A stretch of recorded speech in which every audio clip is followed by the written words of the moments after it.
Muy buenas tardes, costarricenses, invitados especiales. En marzo de 1948, gravísimas violaciones al derecho electoral de los costarricenses desembocaron en una guerra civil. Costa Rica andaba mal en muchos campos, como sabemos, y pasó por el doloroso y trágico parto de una guerra civil para poder gozar de una nueva constitución que consolidara las libertades y la democracia y que permitiera un mayor crecimiento económico y social. Estas acciones de hace 75 años, sería muy mezquino no reconocerlo, produjeron resultados muy beneficiosos para el país. Experimentamos una fructífera siembra de derechos civiles, de garantías, de servicios y oportunidades que definitivamente generaron un notorio ascenso social para muchos costarricenses. Pero con el tiempo los gobernantes olvidaron cuál era su prioridad con el pueblo y fueron incorporando leyes, instituciones y prácticas viciadas que deterioraron seriamente la vida nacional, al punto de convertirnos en uno de los países más desiguales del mundo, no de América Latina, no, del mundo. Y yo me pregunto, ¿puede haber democracia en una nación donde una casta privilegiada reina sobre una gran masa empobrecida? Yo creo que hoy es un buen día para hacer esta pregunta interesante sobre la que deberíamos reflexionar hoy y en el futuro. El despeñadero comenzó hace más de 50 años y está alcanzando ahora su punto más alto, como todos sabemos. Gobierno tras gobierno, dominado por el bipartidismo, fueron creando ministerios, instituciones autónomas, semiautónomas, gobiernos locales, empresas públicas estatales, para dar miles y miles de empleos a personas afines al partido político de turno. Y así forzaron reformas y ajustes a la Constitución y a nuestro ordenamiento jurídico para recetarse privilegios de todo nivel, como una forma de mantener la fidelidad y la solidaridad de los grupos burocráticos, relegando al sótano los intereses y las necesidades del pueblo.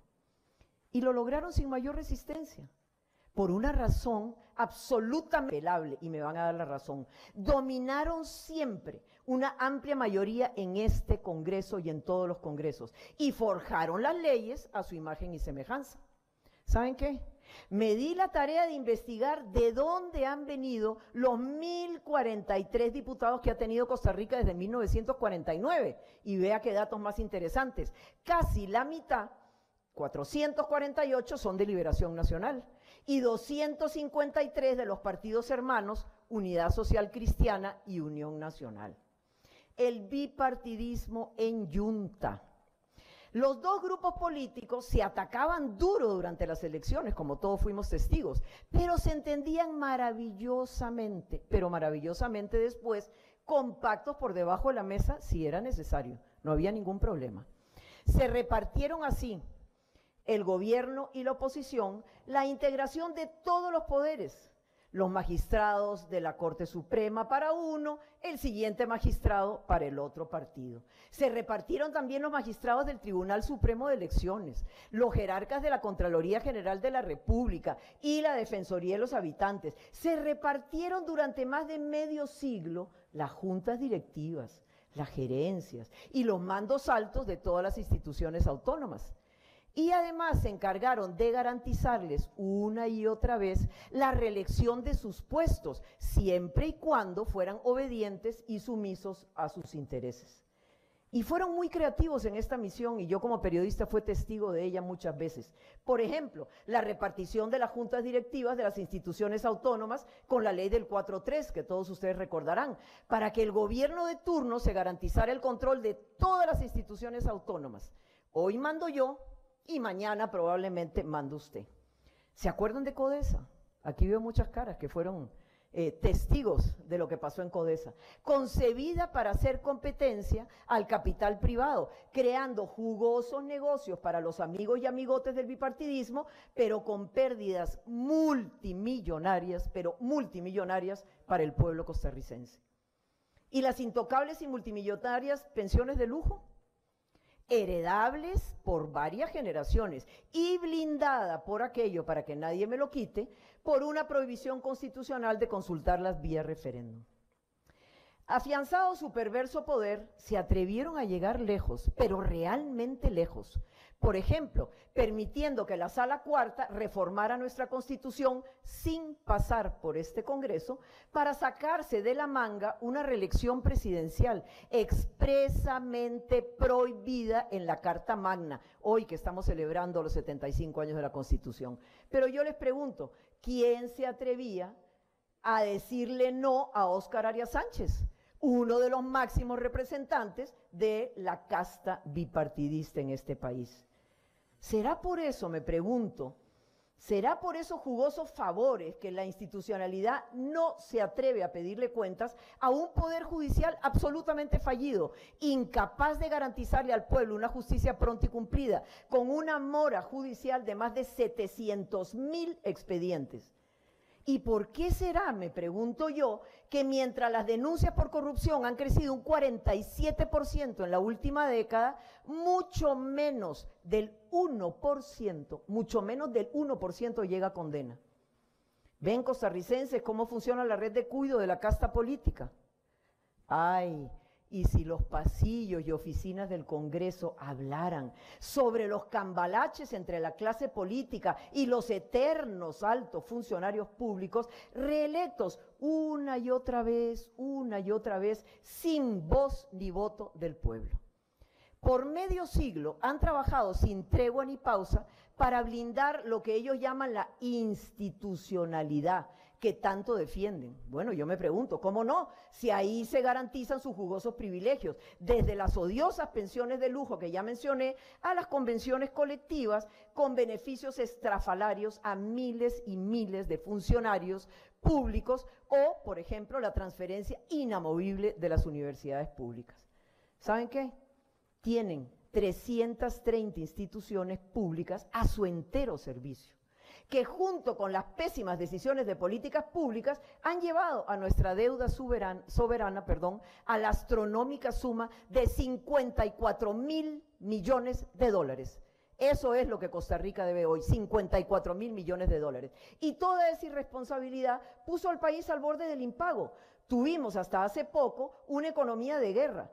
¿Para qué seguir con la lista? Yo creo que los costarricenses la conocen muy bien. Y por eso el pueblo votó por un cambio absoluto en las elecciones del 22, llevando a Rodrigo Chávez Robles al poder. Sí, un perfecto outsider. Nada que ver con el bipartidismo. Un hombre valiente y comprometido con su pueblo y sin ningún nexo con esta casta que nos ha dominado 50 años. Y por eso, desde el primer momento, entraron en pánico. Con la complicidad de la prensa servil y de un empresariado político-económico, nos echaron encima todas las poderosas fuerzas de la institucionalidad, articulándose eficazmente para entorpecer la labor del gobierno todos los días, porque todos los días lo hacen.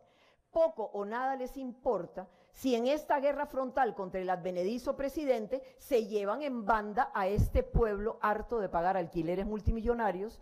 Poco o nada les importa derrochar miles de millones de una estructura estatal elefantiásica y absolutamente ineficaz. Poco les importa seguir arriesgando miles y miles de trabajos de los costarricenses al negarse a aprobar, por ejemplo, jornadas flexibles o la Marina de Limón. De ahí que hoy, costarricenses, 75 años después de la Constitución del 49, los costarricenses estemos listos para un cambio y demandemos definitivamente un nuevo aire institucional, un remozamiento de nuestra Constitución política. La extraordinaria ventaja que tenemos hoy es que para otorgarle este nuevo aire a Costa Rica no necesitamos balas, no necesitamos muertos. Lo que necesitamos es, como ha dicho 1000 veces el presidente de la República, un lapicero en las elecciones del 26. Eso es todo lo que necesitamos. La historia es una gran maestra. Aprendamos de estas lecciones. El momento histórico para procurar una Costa Rica rica y próspera para todos es hoy. La democracia somos todos. Y si no estamos todos en esa democracia, no existe democracia. Esa es la lección que les quisiera dejar hoy. Muy buenas tardes. Junta de Protección Social. Jugar responsablemente, jugar para hacer el bien. Existen muchos planes. El mío es el más importante. Las metas existen. La mía es la más importante. Unite a Lina y cursa alguno de nuestros programas educativos que te harán tener la mejor oportunidad para la vida. En el Instituto Nacional de Aprendizaje desarrollamos tus competencias y capacidades para la empleabilidad y empresariedad. Más información al teléfono 2210 6000.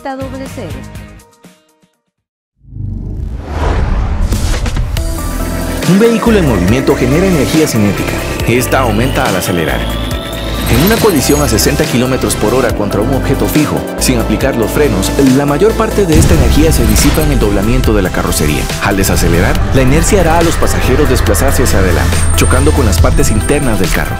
Ahora comprendes por qué la velocidad mata.